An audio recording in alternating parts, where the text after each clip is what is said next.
नमस्कार। एक बार फिर से मैं आपको महाभारत से जुड़ी हुई कहानी सुनाऊंगी। भीष्म पितामह के जन्म की कथा। गंगा और राजा शांतनु के पुत्र थे देवव्रत।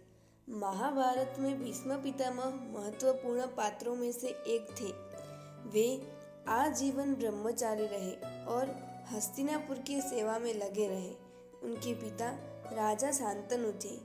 भीष्म पितामह के जन्म से जुड़ी कथा बहुत ही खास है। महाभारत के अनुसार राजा शांतनु को देव नदी गंगा से प्रेम हो गया था। राजा ने गंगा नदी से विवाह करने की इच्छा बताई। इसके बाद गंगा ने राजा शांतनु के सामने शर्त रखी थी कि मुझे मेरी इच्छा के अनुसार काम करने की पूरी स्वतंत्रता चाहिए।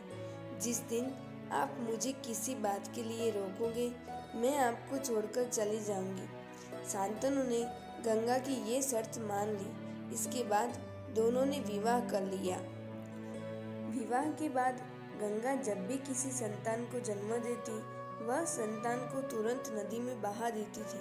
शांतनु उन्हें रोक नहीं पाते क्योंकि वे अपने वचन में बंधे हुए थे और गंगा को खोने से डरते थे। इसी तरह गंगा ने 6 संतानें नदी में बहा दी।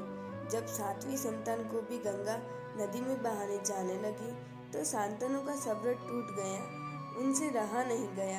उन्होंने गंगा को रोककर पूछा कि वो अपनी संतान को इस तरह नदी में बहा क्यों देती है।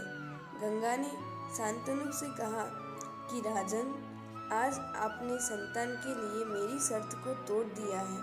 अब ये संतान ही आपके पास रहेगी और मैं अपनी शर्त के अनुसार सब कुछ छोड़कर जा रही हूँ।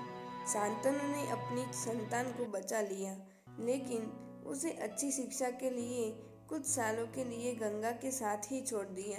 उस पुत्र का नाम रखा देवव्रत। गंगा ने अपने पुत्र देवव्रत का पालन किया और कुछ वर्षों के बाद गंगा उसे लौटाने शांतनु के पास आई। देवव्रत अब एक महान योद्धा और धर्म यज्ञ बन गया था। पुत्र के लिए शांतनु ने गंगा जैसी देवी का त्याग स्वीकार किया। उसी पुत्र को शिक्षा के लिए कई साल अपने से दूर भी रखा। इसी देवव्रत ने शांतनु का विवाह सत्यवती से करवाने के लिए आजीवन अविवाहित रहने की भीषण प्रतिज्ञा की थी, जिसके बाद इसका नाम भीष्म पड़ा। भीष्म ने अंतिम समय तक अपने पिता के वंश की रक्षा की थी।